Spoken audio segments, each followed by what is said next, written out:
દરેક માતા પિતાનું બસ એક જ સપનું હોય છે કે એમના બાળકનું ભવિષ્ય ખૂબ ઉજ્જવળ બને. પણ આપણે ક્યારેય ઊંડાણમાં જઈને વિચાર્યું છે કે આ ભવિષ્યનો અસલી પાયો ક્યાં નંખાય છે? આજે આપણે એક એવા જ ગૂઢ રહસ્યની વાત કરવાના છીએ જે બાળકના જીવનને અંદરથી ઘડે છે. એક એવું પરિબળ જે મોંઘીદાટ શાળાઓ કરતાં પણ અનેક ગણું વધારે શક્તિશાળી છે. તો ચલો આ એક મૂળભૂત સવાલથી શરૂઆત કરીએ. આપણને મોટાભાગે એવું જ લાગે છે કે સારી સ્કૂલ, સારા ટ્યુશન ક્લાસ, બસ આટલું કરી દીધું એટલે સફળતા પાકી. પણ શું ખરેખર એવું છે કે પછી સાચો જવાબ આપણા ઘરમાં જ આપણી આંખો સામે જ છુપાયેલો છે? જવાબ આપણા વિચાર કરતાં ઘણો ઊંડો અને સૂક્ષ્મ છે. અને જુઓ, આ જ છે આખી વાતનો સાર: શિક્ષા અને સંસ્કાર વચ્ચેનો ભેદ. શિક્ષા એ છે જે બાળક સ્કૂલમાં શીખે છે, જેમ કે ગણિત, વિજ્ઞાન, ઇતિહાસ. પણ સંસ્કાર એ તો એ પાયો છે જે ઘરના વાતાવરણમાં, માતા પિતાના એકબીજા સાથેના વ્યવહારમાં, રોજબરોજના જીવનમાં તૈયાર થાય છે. અને આ જ સંસ્કાર છે જે એના ભવિષ્યની સાચી દિશા નક્કી કરે છે, પછી ભલેને એ દુનિયાના કોઈ પણ ખૂણે જાય. તો ચાલો આપણા પહેલા અને સૌથી અગત્યના મુદ્દા પર આવીએ. એકદમ સ્પષ્ટ છે કે બાળકની સૌથી પહેલી અને સૌથી પ્રભાવશાળી પાઠશાળા એનું ઘર જ છે. ઘર એટલે માત્ર 4 દિવાલો નહીં, પણ એક જીવંત વાતાવરણ જ્યાં એનું ઘડતર થાય છે. જરા આ વાક્ય પર ધ્યાન આપજો. ઘરનું વાતાવરણ, ત્યાંની વાઇબ્રેશન્સ, ત્યાંની ઊર્જા એ બાળકના જીવનને આકાર આપવામાં કેટલી મોટી શક્તિ અને જવાબદારી ધરાવે છે. આ કોઈ હવામાં કરેલી વાત નથી. આ એ સનાતન સત્ય છે જે આપણા ઋષિમુનિઓ સદીઓથી કહેતા આવ્યા છે. અને નવાઈની વાત એ છે કે હવે તો આધુનિક વિજ્ઞાન પણ એને સ્વીકારી રહ્યું છે. તો સવાલ એ છે કે ઘરની આ ઊર્જા બને છે કઈ રીતે? એનું વિજ્ઞાન શું છે? ચાલો એ પ્રાચીન જ્ઞાન તરફ વળીએ જે આ ઘરની ઊર્જા પાછળના વિજ્ઞાનને ખૂબ સુંદર રીતે સમજાવે છે. હવે આપણે પંડિત શ્રીરામ શર્મા આચાર્યજીના જ્ઞાનમાંથી એક એવા દિવ્ય રહસ્યને સમજવા જઈ રહ્યા છીએ જે આ સમગ્ર વિષયનું કેન્દ્રબિંદુ છે. અને સાચું કહું તો આ જ્ઞાને મારા પોતાના વિચારોને પણ બદલી નાખ્યા છે. ગુરુદેવ સમજાવે છે કે આપણા દરેકની અંદર એક સૂક્ષ્મ ઊર્જા, એક વાઇટલ ફોર્સ વહે છે, જેને તેઓ માનવીય વિદ્યુત કહે છે. એકદમ સરળ રીતે સમજીએ તો જેમ દરેક ઇલેક્ટ્રોનિક વસ્તુની આસપાસ એક મેગ્નેટિક ફિલ્ડ હોય છે, એમ જ આપણી પણ એક પર્સનલ એનર્જી ફિલ્ડ, આપણી એક આભા હોય છે. અને અહીં જ અસલી જાદુ થાય છે. જ્યારે માતા અને પિતાની આ અલગ અલગ માનવીય વિદ્યુત એકબીજા સાથે પ્રેમ, સન્માન અને સુમેળથી જોડાય છે, ત્યારે એ એક અત્યંત શક્તિશાળી સંયુક્ત વિદ્યુત બનાવે છે. આ ગણિત 1+1=2 જેવું નથી. આ તો 1+1=11 જેવું છે. એક એવી શક્તિ જે બંનેની વ્યક્તિગત શક્તિ કરતાં અનેક ગણી વધારે હોય છે.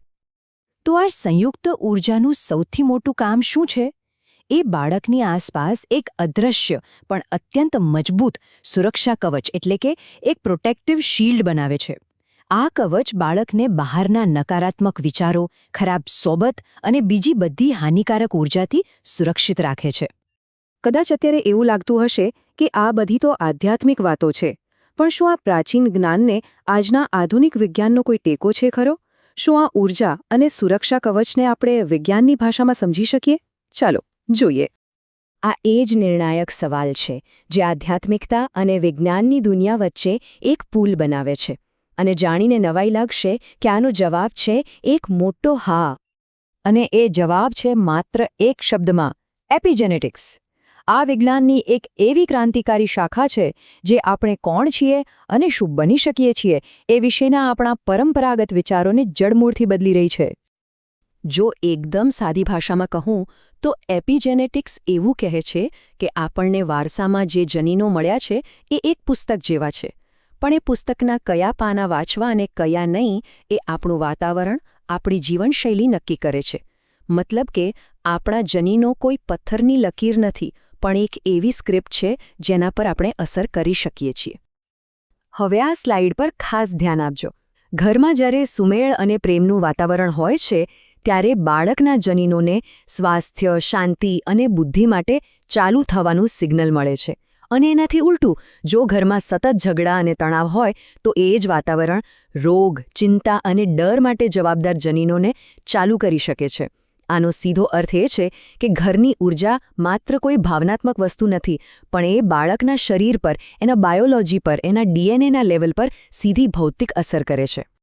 તો જે સુરક્ષા કવચની વાત આપણા ઋષિઓએ હજારો વર્ષ પહેલાં કરી હતી, તે વાસ્તવમાં માતાપિતાના સુમેળથી પેદા થતું એક સ્થિર અને પોઝિટિવ બાયોઇલેક્ટ્રોમેગ્નેટિક ફિલ્ડ છે.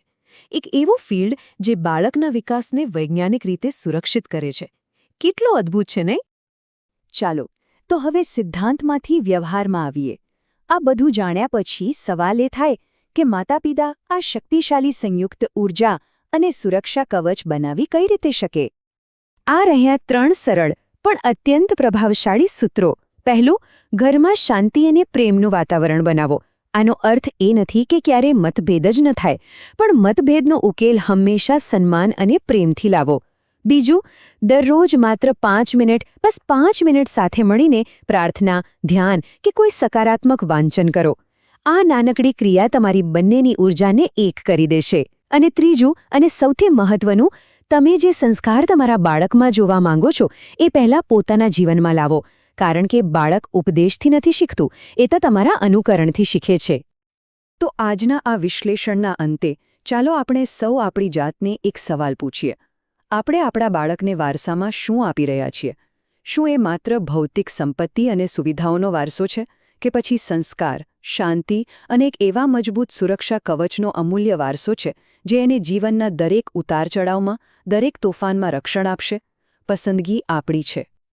આ સામગ્રી પરમ પૂજ્ય ગુરુદેવ પંડિત શ્રીરામ શર્મા આચાર્યજીના દિવ્ય સાહિત્ય અને આધુનિક વૈજ્ઞાનિક સંશોધનો પર આધારિત છે. તેને કોઈ નિષ્ણાત અથવા ચિકિત્સકના પરામર્શનો વિકલ્પ ન સમજવો.